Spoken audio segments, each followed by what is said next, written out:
বিধান কি, কতটুকু দেওয়া লাগবে এবং ফিতরা কখন দিতে হয়, কখন দিলে ফিতরা আদায় হয়, এবং এই বছর ফিতরার সর্বনিম্ন এবং সর্বোচ্চ কত টাকা দিতে হবে, আসলে ফিতরার বিধানটা কি, ফিতরাটা কি সুন্নাহ, ফরজ না ওয়াজিব। এক্ষেত্রে আপনাকে বুঝতে হবে ফিতরা আদায় করাটা হচ্ছে ওয়াজিব।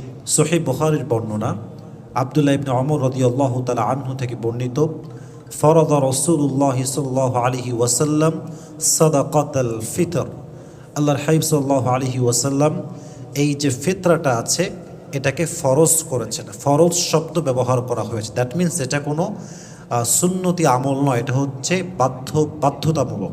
এটা যদি আপনার সামর্থ্য থাকে এটা আপনাকে আদায় করতেই হবে। তাহলে ফিতরার বিধানটা হচ্ছে সুন্নত না ওয়াজিব?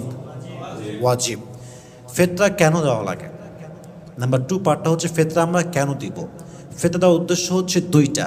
হাদিসে আসছে, সুনান আবু দাউদের হাদিসে আসছে ফিতরা দেওয়ার উদ্দেশ্য হচ্ছে মোট দুইটা। এক নম্বর হচ্ছে তুহরাতান লিস-সাইম, আল্লাহ সুবহানাহু ওয়া তাআলা wants to purify the fasting person. আমাদের রোজা রাখতে গিয়ে যে ভুলটা হয়ে গেছে, হয়তো যেমন করে রাখা দরকার ছিল আমরা রাখতে পারি নাই, যেমন করে নামাজ পড়ার দরকার ছিল আমরা পড়তে পারি নাই, যেমন করে বিধানগুলো মানার দরকার ছিল আমরা হয়তো মানতেই পারি নাই। তো ওই ভুলগুলোকে ঠিক করার জন্য, ওই ভুলগুলোর একটা কি বলবো এটাকে, আমাদের ভুলগুলোকে আল্লাহ ক্ষমা করার জন্য, পবিত্র করার জন্য এটাকে আল্লাহ তাআলা ওয়াজিব করেছেন। তাহলে এক নম্বর হচ্ছে তুহরাতান লিস-সাইম, যা ভুল হয়ে গেছে রোজা রাখতে গিয়ে এই ফিতরার মাধ্যমে আমরা পবিত্র হওয়ার ট্রাই করবো। রাজি আছেন তো ইনশাআল্লাহ? 2 নম্বর উদ্দেশ্য হচ্ছে তু'মাতান লিল মাসাকিন, দ্যাট মিনস গরিব দুঃখী যারা অসহায়, যারা এই দিন পায়েস খেতে পারে না, ভালো খাবার খেতে পারে না, ভালো রান্না করতে পারে না, তাদের জন্য একটা খাবারের আয়োজন হয়ে যায়, তাদের জন্য কোনো সমস্যা না হয়, এটাকে একটা সুন্দর ব্যবস্থাপনার রূপ দেওয়ার জন্য আল্লাহ তাআলা ফিতরাকে ওয়াজিব করেছে। সকলে পড়েন সুবহানাল্লাহ। তাহলে বোঝা গেল তু'মাতান লিল মাসাকিন, গরিব দুঃখীদের খাবারকে ব্যবস্থা করা ঈদের আগে, এটাকে সংক্ষেপে বলা হয় ফিতরা। এখন আসেন ফিতরা কার জন্য ওয়াজিব, কে দিবে ফিতরা? হাদিসে আসছে প্রত্যেক সামর্থ্যবান মানুষের জন্য ফিতরা দেওয়া ওয়াজিব। আব্দুল্লাহ ইবনে ওমর রাদিয়াল্লাহু তাআলা আনহু থেকে বর্ণিত, নবীজি বলেছেন প্রত্যেক মুসলিম আনিল আবদি ওয়াল হুররি ওয়াল যাকারি ওয়াল উনসা ওয়াস সগীরি ওয়াল কাবীরি মিনাল মুসলিমিনা, প্রত্যেক নরনারী, ছোট বড়, পুরুষ নারী এবং স্বাধীন যে অথবা গোলাম যে, সবার উপরে ফিতরা ওয়াজিব যদি সে সামর্থ্যবান হয়। এখন কথা হচ্ছে ফিতরা আমরা কখন আদায় করব, কোন সময়ে দিলে ফিতরাটা আদায় হবে? সেক্ষেত্রে হাদিসে আসছে ঈদের নামাজের পূর্বে ফিতরা আদায় করতে হবে। এই মনে করে এখন আমরা আছি কততে? আমরা এখন আছি 27-এর রোজাতে। এই তো এখন থেকে শুরু করতে হবে, 27, 28, 29-এ যতটুকু পারা যায় নিজের সাধ্য অনুযায়ী আদায় করে ফেলতে হবে। হাদিসে আসছে ওমান আদ্দাহা ক্বাবলা সলাতি ফাহুয়া যাকাতুন মাকবুল, ফাহুয়া যাকাতুন মাকবুলা ওমান আদ্দাহা বা'দা সলাতি ফাহুয়া সাদাকাতুম মিনাস সাদাকাত। যে ব্যক্তি ঈদের নামাজের পূর্বে, মান আদ্দাহা ক্বাবলা সলাতি ফাহুয়া যাকাতুন মাকবুলা, যে ব্যক্তি ঈদের নামাজের পূর্বে আদায় করবে এটা হচ্ছে ফিতর হিসেবেই গ্রহণ করা হবে। যদি কেউ ঈদের নামাজের পরে দেয় তাহলে কিন্তু তার যাকাতটা বা তার ফিতরাটা আর কোনো ফিতরা হবে না, সাধারণ একটা দানের মতো হয়ে যাবে। তাহলে যদি আপনি ফিতরা আদায় করতে চান ঈদের পরে নয়, ঈদের নামাজের পরে নয়, ঈদের নামাজের আগেই দেওয়া লাগবে। রাজি আছেন তো ইনশাআল্লাহ? এখন আসেন আমরা ফিতরা কি দিয়ে আদায় করবো, এটা হচ্ছে সবচেয়ে গুরুত্বপূর্ণ বিষয়। ফিতরা আদায়ের ক্ষেত্রে 5টি খাবারের কথা হাদিসে বর্ণিত আছে।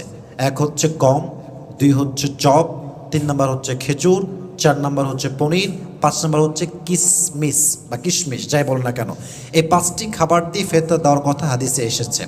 এখন কতটুকু দিতে হবে এটা নিয়ে অনেক কথা আছে, অনেক রকমের বর্ণনা আছে।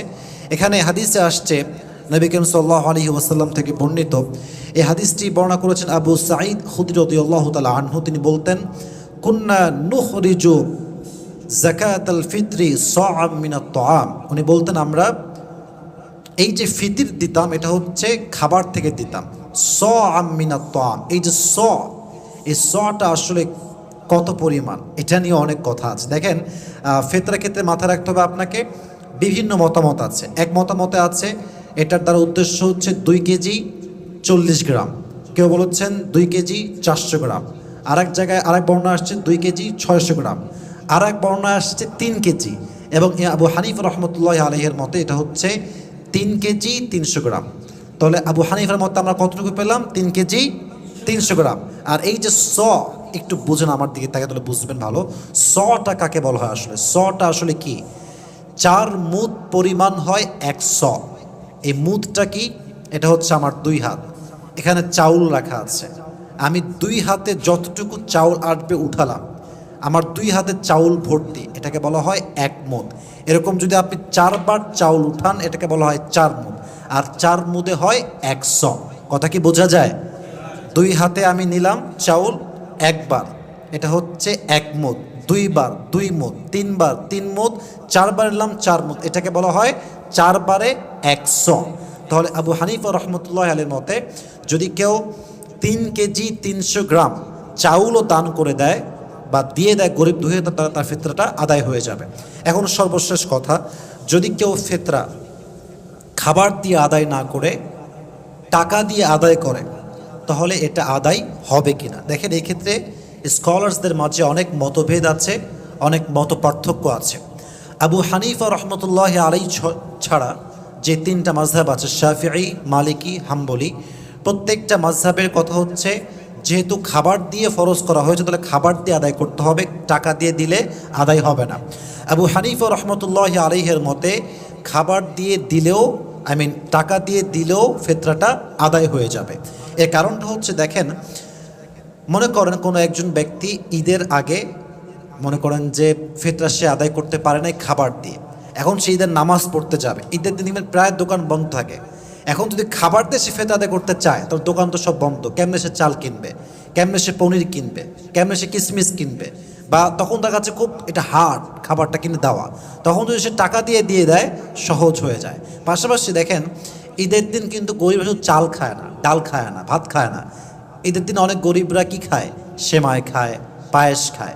তো দেখা যায় যদি আপনি খালি চাউল দিয়ে ফিতরা দেন, খালি চাউল আর চাউল, তো গরিব এই সেমাই খাওয়ার জন্য সব চাউল বিক্রি করে দেবে, বিক্রি করে দিয়ে কিছু টাকার সেমাই কিনে নিয়ে আসবে। তাহলে এতে গরিবের কি হয়? লস হয়। এই জন্য আপনাকে দেখতে হবে গরিবের লাভ কোথায় হয়, গরিবের সবচেয়ে সহজ কোন জায়গায় হয়। সেক্ষেত্রে ওলামা ইকরাম বলেছেন, এবং ইবনে তাইমিয়া রাহমাতুল্লাহ আলাইহি মতে গ্রহণ করেছেন, যে যদি কেউ খাবার দিয়ে না দিয়ে টাকা দিয়ে দেয়, তাহলেও তার জাকাতটা ফিতরাটা আদায় হয়ে যাবে। আল্লাহ আমাদের সবাইকে মানা এবং বোঝার তৌফিক দান করুন, সকলে পড়া আমিন। এবং সর্বশেষ কথা, 2024 সাল চলছে, এই বছর রোজার ফিতরা কত টাকা সর্বনিম্ন এবং কত টাকা সর্বোচ্চ? 2024 সালের ফিতরা কত টাকা সর্বনিম্ন এবং কত টাকা সর্বোচ্চ? নিম্ন হচ্ছে 115 টাকা, সর্বনিম্ন কত টাকা? 115 টাকা, এবং সর্বোচ্চ হচ্ছে 2970 টাকা। তো আমরা ট্রাই করবো সাধ্য অনুযায়ী, from our best level of capacity, as much as we can, আমরা ট্রাই করব সাধ্য অনুযায়ী ফিতরা আদায় করার জন্য। রাজি আছেন তো ইনশাআল্লাহ? এবং সর্বশেষ আমার কথা, যারা ফিতরা আদায় করতে চান সবার জন্য আমার মেসেজ, বাংলাদেশের প্রত্যেকটা মানুষের জন্য, আপনি ট্রাই করবেন একটা ফ্যামিলিকে আপনি টার্গেট করবেন, যে গরিবী ফ্যামিলি, এটা নিডি ফ্যামিলিতে খুব খাবার দরকার। বলবেন যে আপনাদের কী কী লাগবে, তাদের থেকে লিস্ট নেন, তাদের কী লাগবে, তাদের প্রয়োজন অনুযায়ী পরিপূর্ণ তাদেরকে বাজার করে দেন, ইনশাআল্লাহ আপনার ফিতরা উত্তম রূপে আদায় হয়ে যাবে। সকলেই বলে ইনশাআল্লাহ। আল্লাহ আমাদের সবাইকে বোঝার তৌফিক দান করুন, সকলেই পড়ে আমিন। ওয়া আখির দাওয়ানা আলহামদুলিল্লাহ।